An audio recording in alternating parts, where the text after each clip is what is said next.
And welcome back to the Over 40s Fitness Podcast. My name is Tristan Lowe, and today I'm going to be discussing personal trainer relationships with clients, and by extension, clients, friends, families. Okay, now in my last video, I looked at the 10 things that a personal trainer needs to start a career and maintain a career.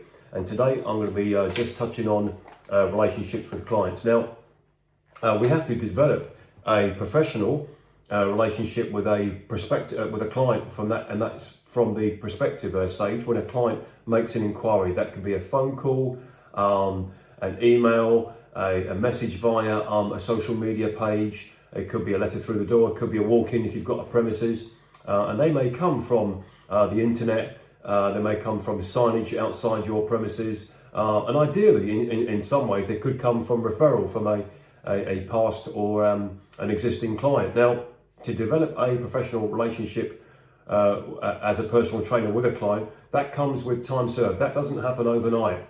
Okay, you have to actually work at it in the first instance. So let's just say you've just become qualified, you've been to diploma school, university, you've got your degree or your diploma or your qualification of some description.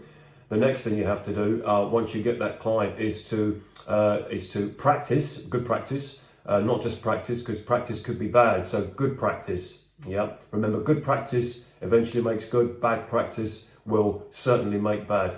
You practice good relationship skills or lessons learned or protocols with that client, and that's from the first stage of inquiry, right through the consultation, into the training process, in between training. So if you've got a client who comes to see you once a week, a good relationship with that client is to respond to a phone call, email, text, WhatsApp, whatever it is, and in some cases initiate it as well between sessions.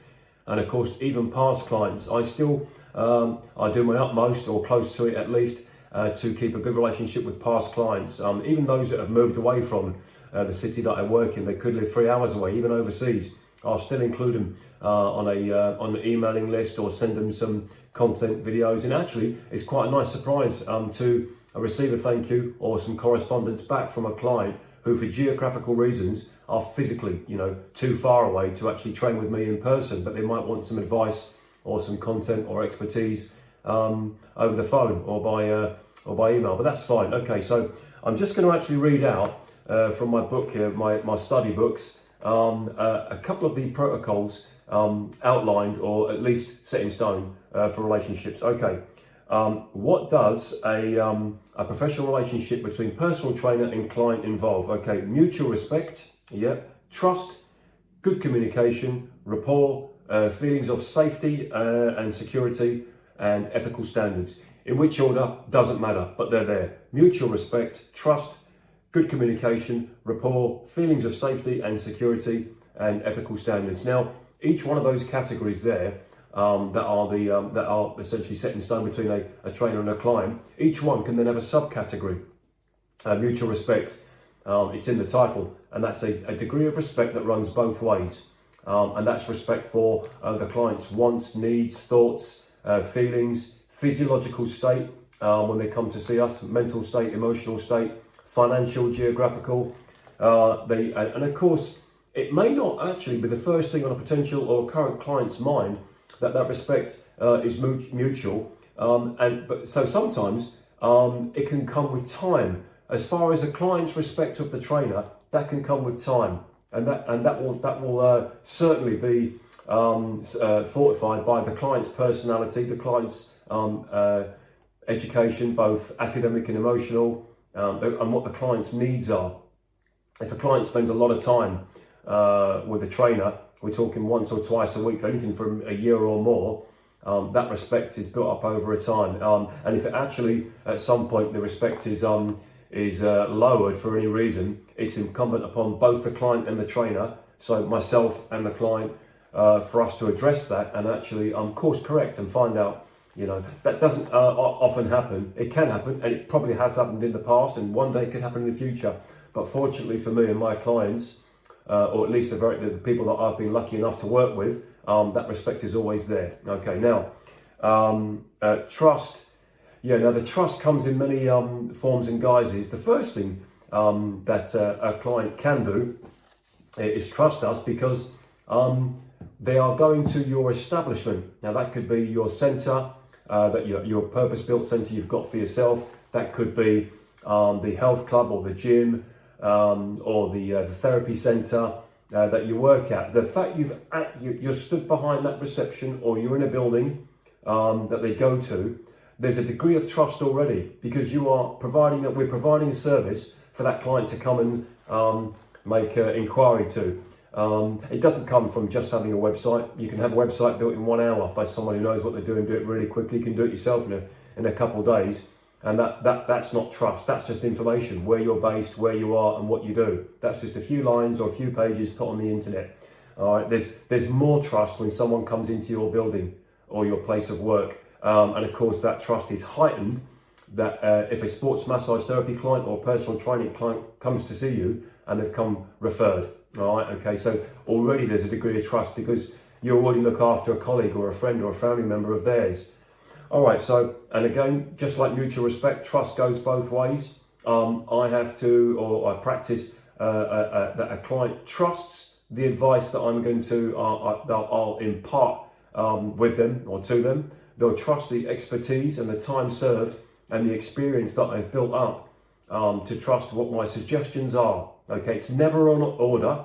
Okay, it's not there are one or two non-negotiables with a client, but generally, it's a trust. A client is putting their time, effort, faith, and hard-earned money, and their trust more than anything else in us to give them the best information we can, depending on their situation or their scenario.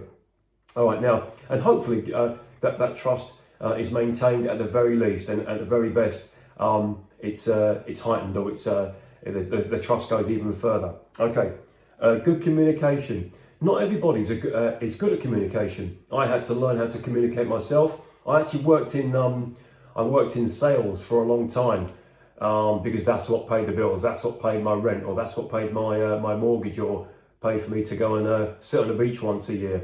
And communication comes in many guises. You can communicate in person, in which case there's the eye test, there's body language. We can communicate over the phone, or by email, or by written correspondence. Or we can communicate with a client by just actually having a presence in terms of almost like a symbiotic communication, where you're not actually stood with a client, but they're thinking, well, what would my trainer think? What would my trainer suggest? That is that's a form of communication. All right, now, and communication skills, there should always be, 9 times out of 10, an open line of communication.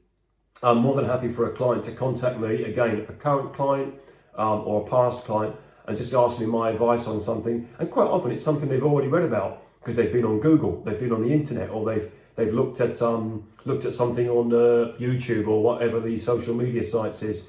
And a client will often ask me what my thoughts and opinions are on something that they would like to know. And if I don't know, I say I don't know. Let's look it up. Let's read about it. I'm absolutely fine, or I've learned to be fine, with saying, I don't know the answer to that. Let's go and find out. Let's look it up together. Or, okay, John, what have you heard about it? Okay, Jill, what have you read about it? You tell me. Okay, let me go and study something, and I'll go and find out some findings. And more often than not, those subjects have been out there for ages. The communication breaks down, and it's actually quite important to recognise at the earliest opportunity, or opportunity when there's a chance for communication to break down. And you have to be careful when you're messaging a client, or if I message a client on text or WhatsApp, we're just talking a few lines, that the information that I'm imparting across to the client, that could be about a booking, that could be about training, that could be about nutrition, that the very least is the bullet points. Okay, so if I'm saying, okay, John, remember we're booked in for 8 o'clock tomorrow morning. Okay, I could put John 8 a.m. tomorrow and a thumbs up, and John knows me well enough to actually understand that those are very quick bullet points as a reminder. Not ordinarily they get a reminder by email for their appointments, but let's just say that the emails weren't working or something, or a client had moved their appointment to another slot and I had to remind them. And that communication is quick, brief, simple. You don't need to actually spend an hour writing fancy words and whatnot just to remind a client what time they're booked in. Now, the communication side is important as well, when that client's with us. And 99 times out of 100, if a client comes through the door, I'll ask him or I'll ask her, how's your day been? How's your week been? How's work? How's the family? How's your exercise? It's not always, how's your body fat? Or how's your strength? Or how's your back? Yes, that's important. It's very important. However, we have to be able to communicate with a client and ask them, how you're feeling? What's happened today? All right? At the very least, in the first 5, maybe 10 minutes of a workout, because a client can walk through the door and the previous week they walk in, they're full of beans, they're excited. It may be because they've just landed a new job or a new contract. It may be because they've got their kitchen fixed at home. It may be because they've got a promotion at work, or they're going out that night or the next day, or the one that we always feel good about, and that's when we're going on holiday. So a client generally comes in when they've had good news that day, or they've got something good to look forward to, and generally they're all smiles, even if they're tired. Now, that client is communicating with us at the very first instance as they walk through the door for their appointment that things are generally okay, because they're excited, they're alleviated, they're full of good thoughts and feelings. They may have a sore elbow or a bad back, but they as a person, generally, mentally or emotionally, on that day, they're okay. We look for signs, okay, that the client may not be okay. So I have to communicate. I'll say to a client, okay, is everything all right, John? And that's come from experience of working with John, whoever John is, or Jill, and ask them if everything's all right. And sometimes it can take anything up to half an hour into the appointment, and they'll actually impart with us that something's not right, something's not all right. And that can be something physically, physiologically, emotionally, geographically, financially. There could be something not right at home or at work or at school or whatever it is, okay? And they don't have to. You don't have to actually impart to us anything you don't want to. So I'll always say to a client, don't tell me anything you're not comfortable with. Tell me another day, okay? And listen, we're not here to fix a problem. If they've got a problem with their car, I can't help you with that. I can't fix your car. Yeah, but they'll tell us, my car just broke down. I just spent £500 fixing some brakes and springs and whatnot. All right, okay, let's work on the most important car today, John, and that's your body. You'd have to fix your car anyhow. Let's focus on the good one. All right, now, the next one is rapport. And rapport, I would say that it's about how we actually conduct ourselves, okay? How we conduct ourselves during the consultation phase, during the training stages, and build up a rapport. Everybody would like to think that they've built up they can build a good rapport with someone. And ordinarily, yeah, that's the case. It depends. But ours is a professional and a warm, welcoming rapport. And a rapport, in my opinion, is something that isn't just I'm telling the client or I'm forcing a client to have a good rapport with me. It's reciprocated. Yeah, we want that to work both ways. Yeah, we want to have a good rapport with each other. If there was an imbalance, okay, it's onus on the client or the therapist to have a good rapport with that client. Okay, and that's actually that can come with again the aforementioned good communication, but also it can come with how we actually talk with that client outside sessions as well. Okay, whether we vibe, for want of a better word, for those of you in Europe and Britain and America, the vibe, what our sense of timing, what our sense of friendliness, of warm welcome, but also with facts and figures thrown in for good measure as well.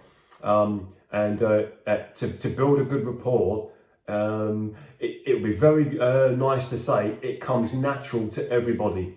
I'm not sure if that's the case. I think building a good rapport comes with experience, good practice, and also knowing when to rein ourselves in and say, look, I'm sorry, that's not my expertise, Jill. How about, speaking to someone else about something?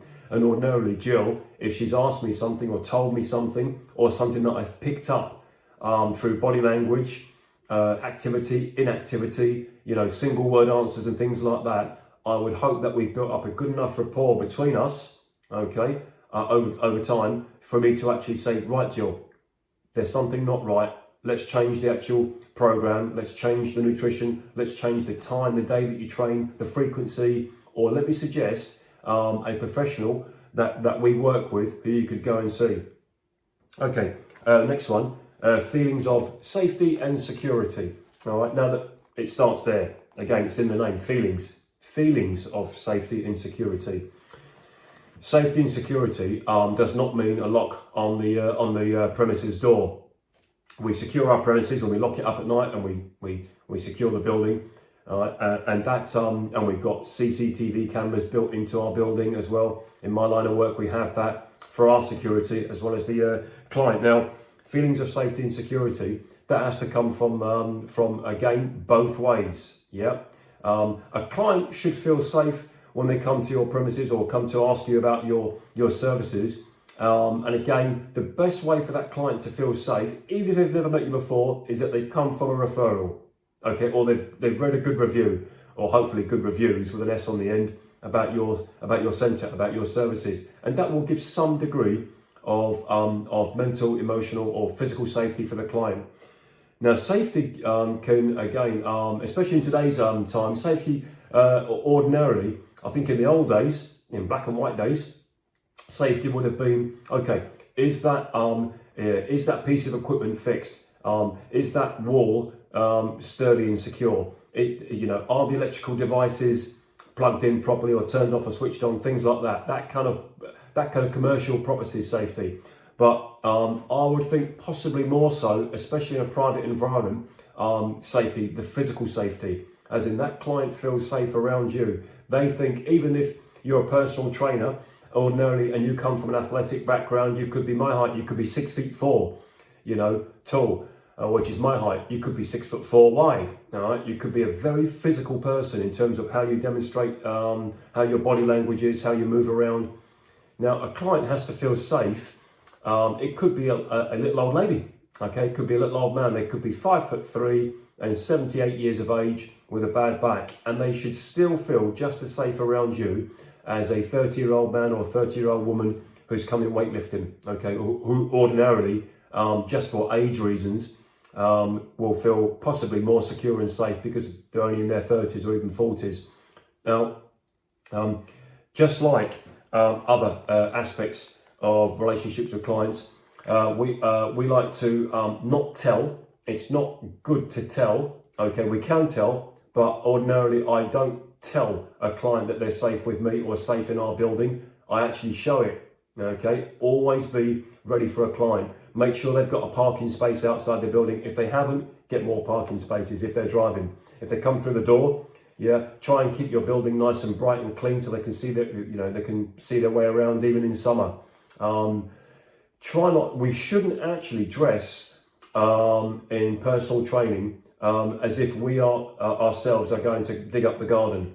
Now, it shouldn't matter, but it does matter. At the very least, we should have on attire branded and logoed for work that the client recognises. Okay, so here's Tristan Lowe, here's his company badge, and it's on today. Now, if they know you personally and they've been come to see you for weeks, months, years, what have you, maybe a client wouldn't really feel unsafe if one day they walk in and you're dressed in a woolly hat and you've got red shoes on. They would ask what gives, but they know you. That safety has come. There'd be a reason why that day that a light wasn't working or you had some crazy coloured shoes on or something like that. But ordinarily, at the first instance, don't tell. Show a client that they're safe with you, okay? And again, always give that client, we try to give our new clients the physical boundaries, okay?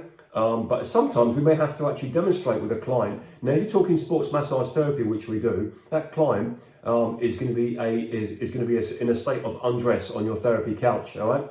And normally the first time, it could be a man or a woman. If they've not had one before ever with anyone else, they could be all thumbs and they take too long to get stripped down for us to work on the leg or whatever. But over a space of time, they know the drill. They come in, the room's nice and clean and warm for them. They lie down or sit down and we work on the leg or the shoulder or the back or whatever it is. Now, on the personal training side, we're opposite that client for anything between 45 minutes and an hour. We're face to face with the client, and our body language is very, very important for the client to be able to pick up on are degrees of boundaries, and equally important are degrees of friendliness, in terms of, it's not good practice to be unfriendly to a client just to try and prove a point of how professional you are. That's something that that a beginner, we're all beginners, I was a beginner one day, a beginner might do. A beginner might try and prove to the client that he or she is so professional and so above board that they're unfriendly, okay? And that's not going to get you anywhere. That might get you one client a year, but to be unfriendly towards a client would tell the client more about you than all the websites you've got. If you are deliberately unfriendly, or consciously unfriendly, to a point of distraction where the client can't relax and concentrate on what you're talking about and what you're demonstrating, it's not good, okay? But equally, at the other end, there's being friendly, always being open to a mild sense of humour, and many a time I've learned or I've witnessed and even joined in a loud, broad sense of humour. But that depends on the client, it depends on the environment, and it also depends on you that day as well. And that can actually change with the same client depending on what their situation is during their session. So you have to bookend that. Don't try and be too friendly. Don't try and be really unfriendly to prove how standoffish and black and white things are. Okay, it's not going to get you anywhere. We're not in the army, we're not in the special forces. We're personal trainers, and equally know where the boundaries are. Okay, I could probably count on one finger, no, not one hand, one finger, in 15 years of service, working in various environments in my line of work and having my own practice as well, my own centre, where someone's got too friendly with me and I've had to put them at arm's length, okay? We're talking about 12 years ago. Only happened for about 5 seconds, and I was big enough and long enough in the tooth to recognise that and course correct it straight away. And of course, I've actually seen it as well. When I worked at a health club, I've witnessed a client becoming too friendly with a trainer because the situation was brought to me, and that over friendliness led to client wanted to go on a date with a trainer, and a trainer told me about it, and of course it always ends up in that relationship between trainer and client breaking, because that's not what we're here for. We're here to get you better and be friendly with it, have some fun. Okay, so feelings of safety and security. Ethical standards. Well, one person's ethical standards are not everybody else's. Yeah, some people have lots of ethics that they practice. Some people, by their own admission, have no ethics, and some people have one or two that they try to adhere to. It's very hard to be, utmost and ethical every minute of every day, of every week, of every month, of every year. It's nigh impossible, but we could actually practice good ethics most of the times. So I would say ethics are, just like a GP, is to do no harm.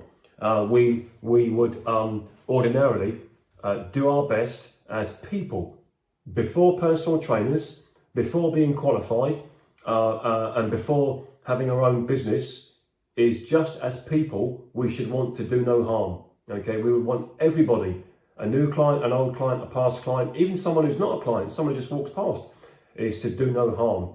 Yep, and that's essentially to want for the best. We want the physical and emotional best for every client, past, present, or prospective. If I had a potential client come into our centre for a consultation, and we went through the basic safe standards of the health questionnaire and the subsequent follow-up, which takes some time as well. You're looking at least 2 hours. Once the health questionnaire is done and a subsequent follow-up on the client's physiological state at that moment in time, and all that comes with it, is at least 2 hours. 1 hour in the building and 1 hour after when I follow it up. Okay, if that client for 101 reasons decided not to actually work with me as a client, I still want the best for that client. I want that client to go and find another trainer that would suit them. And that trainer might be someone that works at a time that suits them. Their premises are closer to where they live or where they work. They're cheaper. Some people actually look for personal trainers based on price. And I would advise you, don't ever look for a personal trainer to save money or make money. We're not investment bankers. We're not in mergers and acquisitions. We're not financial advisors. You don't go to a personal trainer to save money. You go to a personal trainer to save your health. and your physical and mental, and emotional and mental well-being. And that comes at a price: time, effort, money. Yeah. So there are prospective clients that will look for trainers based on the cheapest price. I myself, outside London, I'm priced at a moderate to high price, and that's because I've put the time, effort and money into it, and the cost, and the studies and the experience. All right, now, ethical standards. Okay, so let's look at it. Ethics. If a client comes to us and says, okay, I'd like to lose some weight, I'd like to lose some body fat, some visceral fat, I'd like to stand a little bit taller and feel better when I go to work. Okay, they're quite generic, basic things, but we're just talking basics just for conversation's sake. Okay, I'm not going to suggest to that client, let's say it's a 48-year-old man and he's got 2 kids and he runs a business. I'm not going to say to him, right, from day one, you're going to train at the intensity level that I do. Even though I'm older, okay, I've got a vast amount of experience in training and I'm still learning now. Because that is going to lead to, at the very least, injury or illness for the client. All right? I'd actually say to the client, right, John, you're 48, you're soon going to be 49. It's not just from the physical point, it's ethics. We want to do no harm. Yes, you're going to get out of breath maybe once in a while, you're going to break a sweat. Sometimes on day 1, day 2, you might feel lightheaded or dizzy. Your stomach's not used to it. Your brain, your nervous system isn't used to exercise if you're new to it. Okay, that can come with the territory, and we know how to recognise that and course correct quickly. But ethically, there's no way that I'm going to give a client an exercise that would be too hard for me to do. Unless that client is an athlete or amateur athlete, and they're coming in and I have to show them an exercise for them that is sport specific for them. Okay, and it could be plyometrics or it could be some form of explosive movement, but ordinarily that's not the case. Ethics as well is for us to have a degree of respect for the clients. Let's have a look.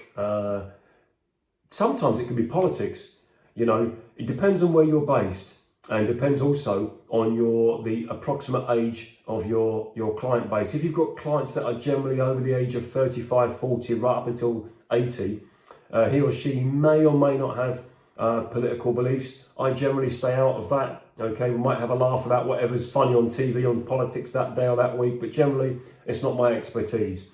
And it's actually quite often the not expertise of a client either, but he or she has read something, seen something or heard something that's involved in politics in England, Europe, America, wherever, and they will come in and just just impart their thoughts and wisdom on it. Okay, and sometimes it's easier just to say, listen, all politicians are there to make money, and good, more power to them. All right, so but it's ethically important as well for me to respect a client's political beliefs, religious beliefs. I'm not religious, but I understand that some clients will come from a religious background. They could be Orthodox, or they could be sort of like a quasi-religion that I've never even heard of. Actually, I find it quite interesting. So I might even ask them something about their religious ideas or faith, especially if their religion prohibits them from certain types of foods. That's important. Okay, so if you've got a client whose religion will stop them from eating, okay, a certain type of food, we respect that. Okay, right, John, right, Jill, right, whoever. Okay, you're not going to eat that because your religious beliefs. It's not important for me, or it's not right for me to actually try and turn that client around and try to get them to go against their own religion, which they've been brought up with or they've subscribed to. A client's so politics, religion. A client's even in the modern times we live in now, a client's sexual orientation. I've trained all types, okay, and I'm sure I'll train more types. So and actually sometimes that client may have a sexual orientation which ordinarily we're not around, especially if you live in rural areas of whatever country you're in. Probably see it more, a mix of different orientations in city centres or big town centres. But if they are, doesn't matter. What matters is all the previous: the respect, the trust, the communication, the rapport, feelings of safety and security, and ethical standards. Who that client lays down with at the end of the night is entirely up to them. What I want is for that client, for John or Jill, to come back and say, I feel great, and they're gonna go home and get their partner, their loved one, their significant other to feel great, because they feel great now. Yeah, so something like that. it's a combination, the relationship between a trainer and a client. Okay, and the last thing it is, okay, I don't mean last thing actually on the list. I mean the least important thing is the relationship between a trainer and a client of putting a weight, you know, a free weight or a dumbbell or a resistance band, or putting that in a client's hand. Okay, that's the least of all things. The most important things for developing a professional relationship with a client we just talked about just now. Okay, well, this is the second part of the discussion for what a trainer needs. Again, last one was on the 10 things a personal trainer must have, and today was on the different elements of relationships between a trainer and a client. All right, so I'd like you to feel free to share this channel, subscribe to it, and comment on, you know, post your thoughts on the discussion for today. If you're watching on YouTube, you know, 10 points for telling me who that is in the background. Okay, if you're listening on Spotify or podcast, you can't see it, but go onto YouTube. And that's for today. Here we are. My name's Tristan Lowe, and the podcast is Over 40s Fitness with Tristan Lowe. Look us up on Google, Apple, Amazon, YouTube, Spotify, and podcast.co. Excuse me. And yeah, you can find us on LinkedIn and Facebook as well. So yeah, thanks for watching and listening. Look after yourself, look after your friends and family, and I'll see you on the other side. Bye for now.